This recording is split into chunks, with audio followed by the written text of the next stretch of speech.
नमस्कार दोस्तों, welcome to SBI Securities weekly podcast. इस पॉडकास्ट में हम डिस्कस करेंगे की लेवल्स और बात करेंगे मेन सेक्टर्स के बारे में जो कि फोकस में। शुरुआत करते हैं निफ्टी के टेक्निकल आउटलुक से।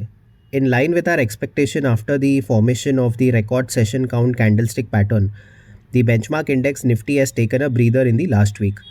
The index has traded in a narrow range of nearly 330 points, which was the lowest weekly range since last week of December.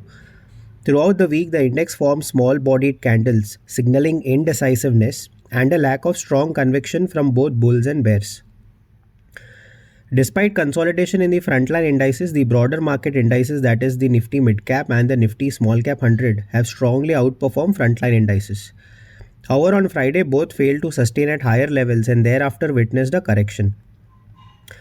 Coming back to Nifty on a weekly scale, the index has formed an NR7 pattern. The formation of this pattern indicates a phase of low volatility and range contraction. Historically, such patterns precede a surge in volatility and a decisive directional move, suggesting that a breakout or breakdown could be imminent in the coming sessions. Talking about the crucial levels for Nifty, आगे चलते हुए 22,600 to 22,550 का zone index के लिए एक immediate support का काम करेगा. अगर इंडेक्स 22,550 के नीचे स्लिप करता है तो हम और करेक्शन देख सकते हैं जो 22,250 लेवल तक जा सकता है. वही अपसाइड पर 23,050 टू 23,100 का जोन इंडेक्स के लिए क्रूशियल हर्डल का काम करेगा. अगर इंडेक्स 23,100 के ऊपर टिकता है तो पुल बैक रैली एक्सटेंड होकर 23,400 तक जा सकती है और शॉर्ट टर्म में 23,700 तक भी पहुंच सकता है. Talking about Sensex technical outlook, the benchmark index Sensex ended the week with a loss of nearly 1% and it has formed a bearish candle with a long upper shadow. The long upper shadow indicates selling pressure at the higher levels. आगे चलते हुए 76,300 to 76,400 का zone index के लिए एक immediate hurdle का काम करेगा. अगर इंडेक्स 76,400 के ऊपर टिकता है तो पुल बैक रैली एक्सटेंड होके 77,200 तक जा सकता है और शॉर्ट टर्म में 77,800 तक भी पहुंच सकता है.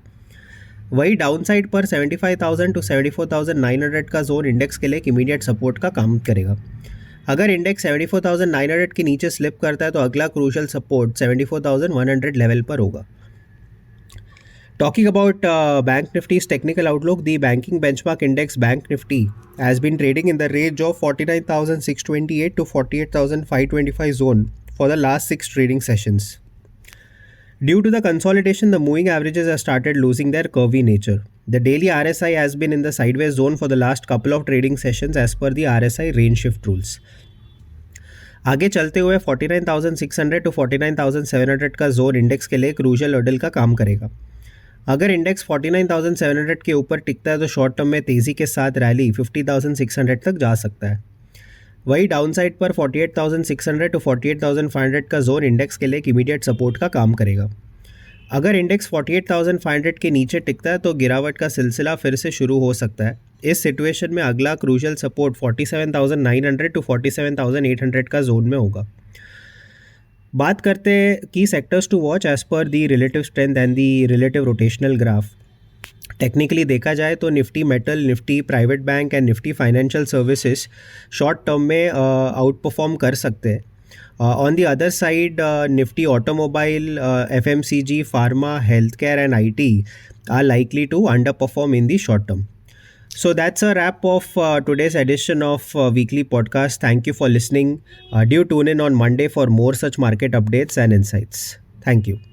Investment in securities market are subject to market risks. Read all the related documents carefully before investing.